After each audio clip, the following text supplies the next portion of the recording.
welcome to Turn the Page, the official podcast of the Syosset Public Library.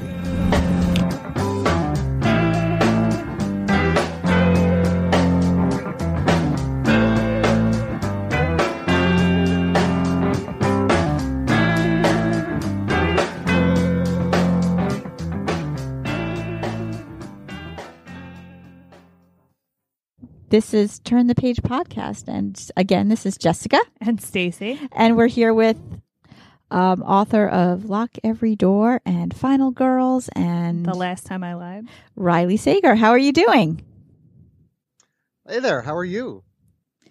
Very well. Good. And we have to say, Stacy and I are huge fans of your books. Yes. Oh, thank you. That's so nice to hear. We're also both horror fans, so it helps. Oh, that definitely helps. I mean, Indeed. not that it's I just remember when your first book, The Final Girls, came out. I was so excited, and I ran with it up to Stacy's desk, and I'm like, Stacy, awesome. we need to read this. And I said yes, except you were the one who read it because I was reading other books for work. Although I did read Last Time I Lied, which was awesome. In of your earlier work. I didn't realize though, that you had the horror theme going throughout until I was looking into your latest one of Lock Every Door. I was like, oh, it's snap. It's very cool. So your three books, it's like they you kind of weave together three different horror tropes. Oh, totally. Yeah, it's fun to take these tropes and sort of twist them to give people kind of not what they're expecting, but kind of what they want, but don't even know it. If that makes any sense. No, it does, because we loved it. Nail on the head right there. So this latest one was, it was more, Lock Every Door is more atmospheric. It has the feel and the pacing of Rosemary's Baby. And it's also set in a fictional, iconic landmark apartment building in New York. What made you decide to go from, I guess it's slasher to camp mystery to I don't know, what would be the what would you consider the is it a theme of this one? This one, going in, I was like, this is my version of Rosemary's Baby. Mm-hmm. That's what I set out to do. And, not to replicate that amazing book, but to just sort of take the idea of this young woman going into this glamorous apartment building and meeting these neighbors who may or may not be trustworthy and encountering very sinister goings on. That was my goal. You were successful. It was very good, and I think one of the things that Stacy and I were discussing about the book was that Jules is a very different narrator than Quincy and Emma had been for Final Girls and Last Time I Lied. She's the most reliable of all the three. Definitely, yes. I because of Final Girls and Last Time I Lied, they weren't the same book at all, but they had similar things going on, and I wanted to avoid all of those with Lock Every Door. So I sort of set these ground rules for myself. One was no cabin in the woods. Which is a great movie, by the way. It really is. It totally is. But just get out of the woods for a book. Yes. Okay. Oh yeah, that's true. I think last time, that's true. I didn't even make that connection until just now. But okay, so we're out of the woods and we're into the city. Yeah. No unreliable narrator.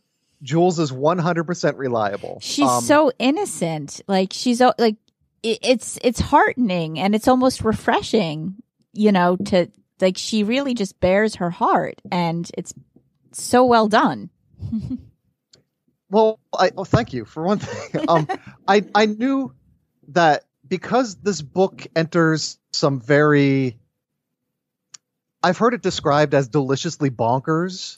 Ooh. And I love that description, and I'm all on board with that description. So some of the things that happen in this book are way out there. And so I knew I needed a character that was very grounded and very down to earth, and that readers could really see themselves in Jules, because then the choices she makes throughout the book would really make sense, and also that they'd be rooting for her the entire time. Oh, absolutely. I think even, when I was reading Final Girls, there were, I mean, obviously I didn't want Quincy to die, but there were parts where I'm like, what? Like, what are you exactly? Like, is she really, like, is she, it was difficult to see myself, I guess, in her because of all the other things that had been going on that you find out throughout the book. And it was just so good. And just, this was more of a slow burn, Stacey and I were discussing. Yeah, because I was reading all the different reviews on Goodreads, and I was like, oh, like, let's go through like what people think. I like looking at all the different stars to see what people like or hate. I was like, first of all, you have like 5 million 5-stars reviews on this book, which is congrats. Which is well deserved because I tore through it. But some of the people said like it was a slow burn to kind of start, and I was asking Jessica because I had never watched Rosemary's Baby or read the book, and I was just like, is it like that? Because like I just know Rosemary's Baby being creepy, satanic, and Antichrist, and Mia Farrow. That's like all I know about that. And she's like, no, it's kind of like that. So I was like, oh, okay. So how did you Oh no, go ahead, sorry. Well, both are very slow burns, and it was intentional on my part to really get you inside this building and get a sense of what it's like and what menace might be lurking inside, and to meet the neighbors. And so there was a lot of world building and ground setting that I had to do in order for the final third of the book to really pay off. And as a writer, you're always worried about, oh gosh, are readers going to be patient enough to get through this? Like, it's important. I know it's important, but will they know it's important? And so it's a tricky balance to keep them reading, yet also set the groundwork for what comes later. Yeah. But I think you do that really well, not in this one, but in Last Time I Lied, like just the building of everything. You're very like detailed, and I just like, I feel like I'm there, and I'm like, oh wow. And a side note, about that one, Stacey and I then spent like tons of time reading about drowned towns, because that was just like a little aside that was so fascinating to us. And then of course we find out that this is a thing that's happened. And I think our state, I think New York is like number one, like a lot up in the Catskills. So it was interesting. But with this one, I loved like the cast of weird, quirky characters that came in and out of the Bartholomew. Did you draw them from anybody specific, or just imagine, like who would live in that area of New York? It was really, who would live in this? Well, I mean, I've been saying this, and I hope no one who lives there ever hears this or reads the book, but it's totally based on the Dakota. I mean, of course. I make no, attempt to disguise that fact. But I often wonder, like, other than the super famous people who live there, like, who else lives in the Dakota? And what are their lives like? Clearly they have money. And so I just imagined like this building full of wealthy yet eccentric people. And it was really fun to come up with some of them, like the former soap opera actress. I loved her with her little dog. who always carries the little dog around with her.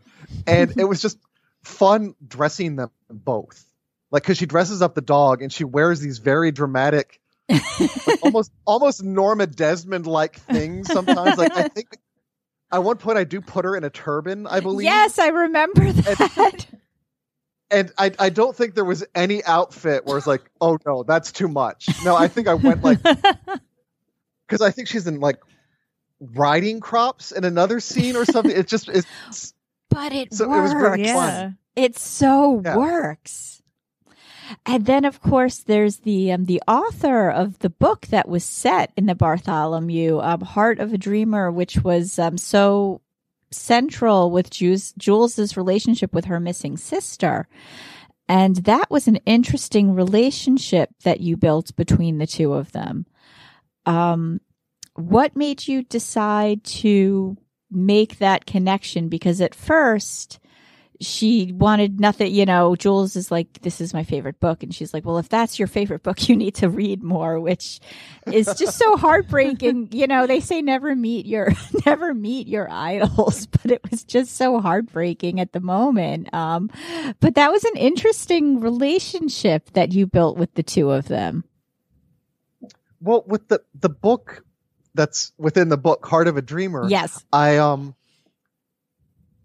wanted to give Jules as many connections to this building as possible, because that would sort of justify why, oh gosh, yes, I want to live here, because it was the location of my favorite book as a child. And it's the book my sister read to me, and my sister is now gone and I miss her so much.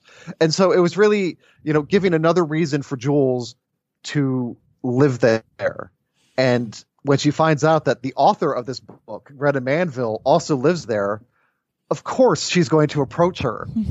And at first, which is against the rules. Yeah. It is totally against the rules that she's supposed to follow. But again, it's like, this is a good reason for her to break that rule.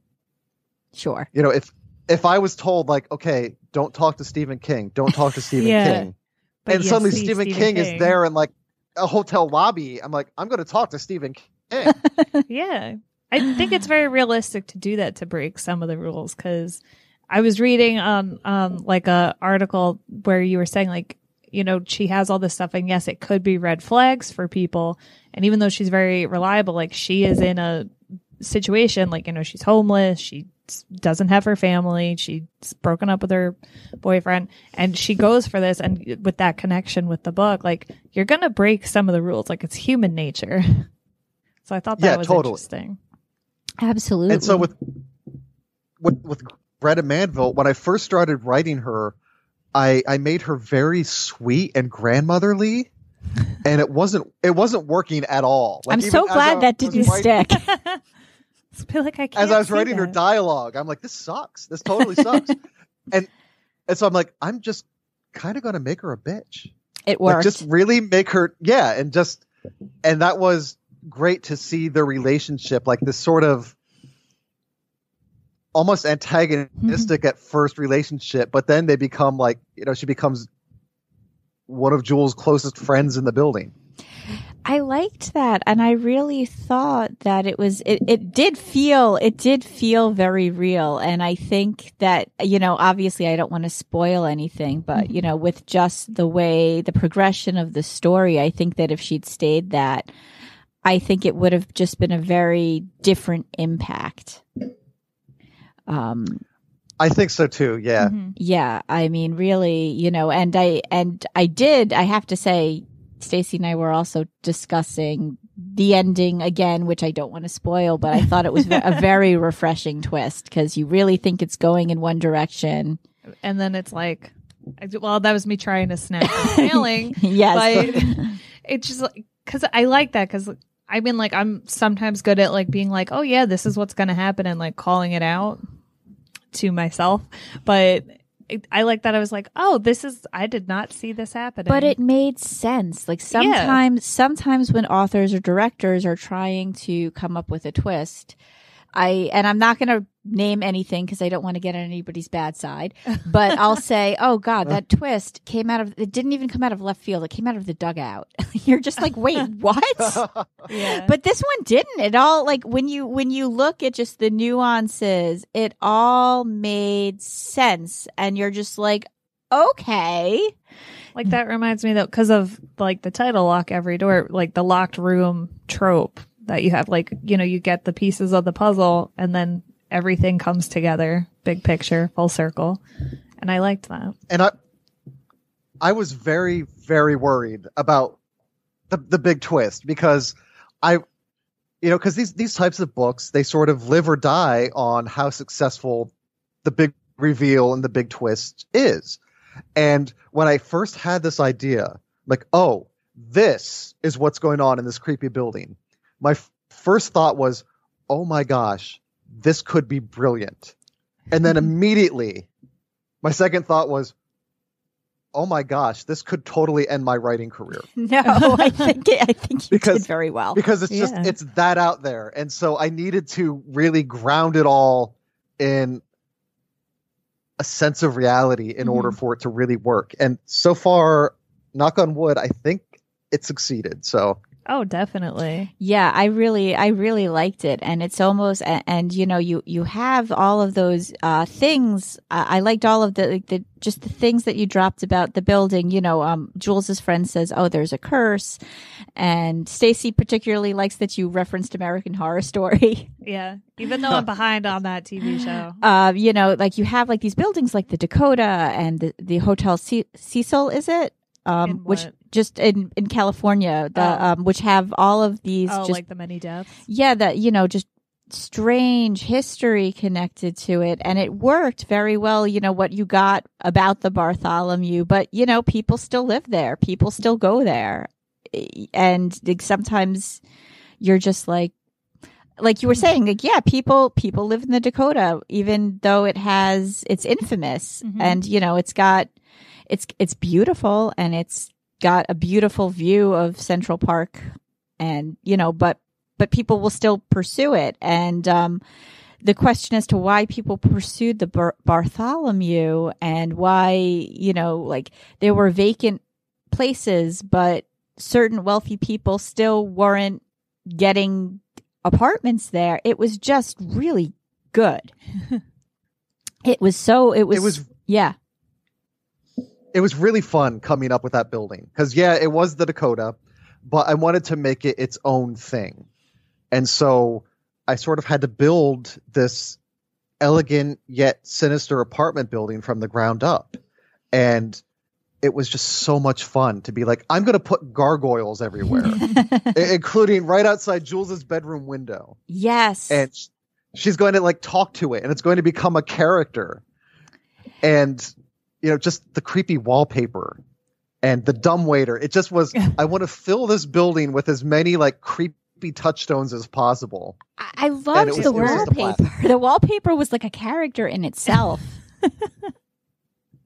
And I to give credit where credit's due, that was inspired by the Haunted Mansion at Disney World. Was it really? I was going to ask if it was inspired by the yellow wallpaper, but props to that. No, because I was just like all the stuff of the creepy touchstones. I was like, what, like from what movies or like actual historic places or, you know, attractions or something like made you want to add that into the building? And as a really quickly a personal aside, just because it's hilarious, my 4-year-old son, who the Haunted Mansion like is his favorite place in the world, and he tells me he has good dreams that we went back there and it was scary and he loved it. He asked me when I was reading your book, he asked me what book I was reading, and I said it's called Lock Every Door, and he ran around the house going, "Lock every door, dun dun dun."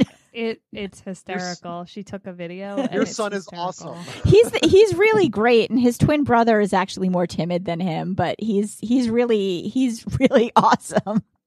He's fun. But getting back to it, so you were inspired by the Haunted Mansion for the wallpaper. Yeah, because there's this wallpaper inside that it's purple and black, and it looks like sort of abstract, and then you look closer, I'm like, oh, those are faces. Yes. Yeah. They're very cartoonish faces, but so I knew that wallpaper had to be inside the Bartholomew. And as a side note, like the cover of Lock Every Door is just so gorgeous. It is. The purple and the pink. I love it. And I have a mug that I bought at Disney World with the Haunted Mansion wallpaper on it. And I was drinking it the other day, and I looked at the cover and I held them up. I'm like, they match. That's awesome. No, because I had to post on Instagram. It's like that feeling when your book cover matches your Haunted Mansion mug. And there it was. So I know that like we're kind of getting closer to the end of the interview, but you're so what are you working on next? Because if it's what I think it is, it's something very close to our heart here on Long Island. I was going to say like close to home. Close to home here. I shouldn't say our heart, but close to home here on Long Island. It's very close to home. Yeah, my inspiration for my next book is the Amityville Horror. Ooh. And it's right now, this could change, but right now I have it taking place in Vermont just to sort of remove, you know, like, and it's going to be a lot different than what you expect when you hear the words Amityville Horror.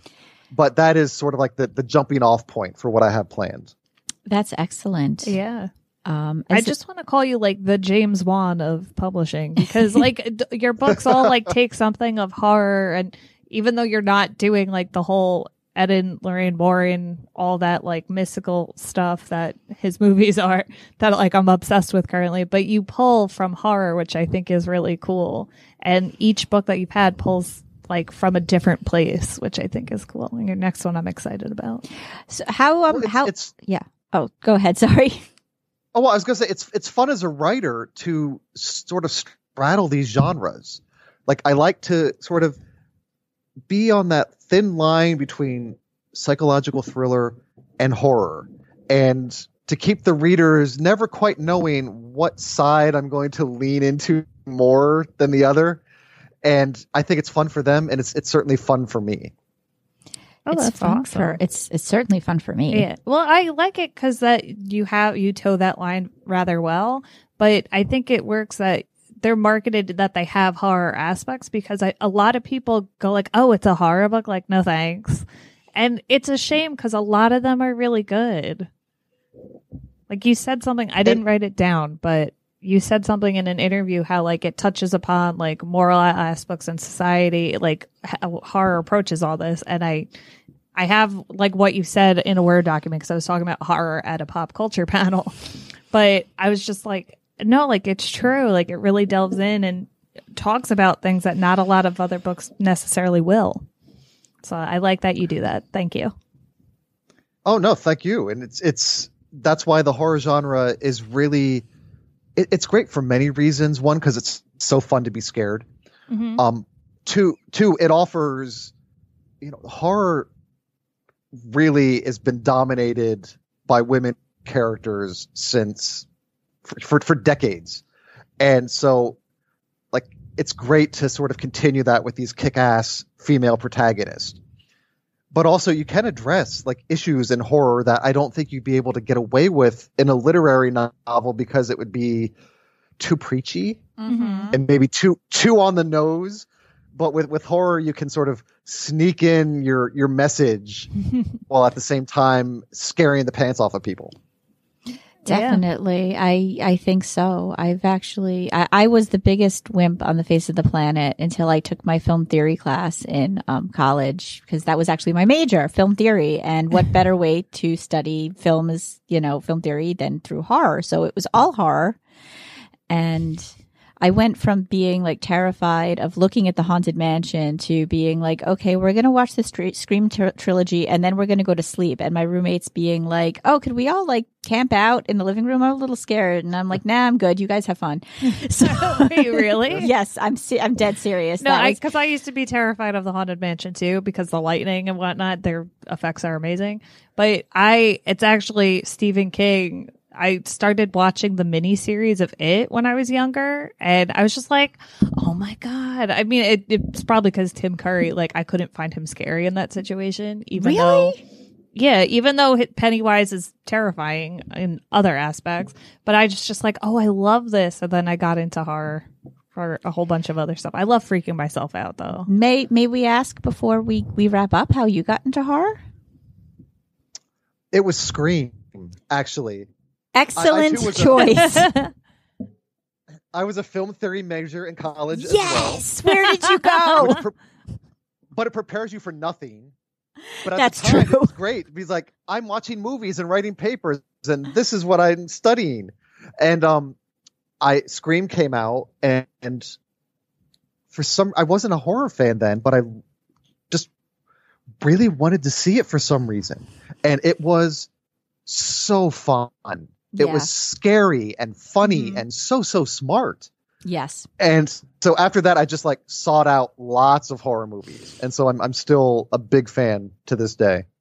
Oh, very Awesome. nice. Very cool. That's so funny that you were also a film. And of course, that's what called me. That's what called to me. Like when I saw that there was a book coming out called Final Girls, I'm like, Final Girls, somebody gets it. Somebody knows, that the term for, the survivor of a slasher flick is a final girl. Yep. And, that's just so cool. And, we once again, Stacy and I, Yeah, we're just so happy to talk to you as fans of your work and to know more about. And as librarians, and we're always recommending Yes. your books. And it's clear, just speaking to you, how much you love what you do. Yeah. It really is. I have a really sweet job. I'm not going to lie. It's a lot of fun. Yeah. And I just have to say, I pulled up on the Instagram that photo you were talking about. The book and that mug is like spot on. It matches very nicely. It's very pretty. Do you? It's just a happy coincidence. Do you have like a horror film that's maybe not so well known that you'd recommend to people, like a favorite? Oh, I'm so behind right now. So am I. I've been so busy that like I haven't been able to see Us.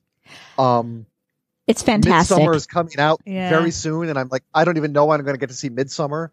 So I really don't at the moment. I can't think of anything. I know the last one that utterly terrified me was It Follows. Ooh. Yes. That was good. Well, That one I just was looking over my shoulder like for days afterwards. Like, is someone following me? so it did its job. Yeah. Funny story. When I was in college and I started watching more horror and reading more horror, we saw, and it wasn't even that great a movie, but I remember I watched Urban Legend, and then I walked home to my apartment alone, and somebody was behind me. And I guess it was just somebody else walking home alone, but I turned around and I screamed at her. And she's like, oh my God, what happened? Really? And I'm like, I'm so sorry. I just watched this really cheesy horror movie. I don't have something like that, but I watched the movie Stay Alive about a video game. And if you die in the game, you die in real life. And I was terrified to play video games for like the next week. But it's like, what's going to come and get me? Mario or Luigi? Wario. Mario's coming to get me. So like, I was like, all right, I need to not be afraid. I'm going to do this. Whatever. If I die in the game, I'll die fun and it'll be an interesting death. So it's a fun story. Well, we'll talk about it for years. Yeah. Thank you again. And we're going to close this chapter of Turn the Page. It's time to close this chapter of Turn the Page. Join us for the next episode.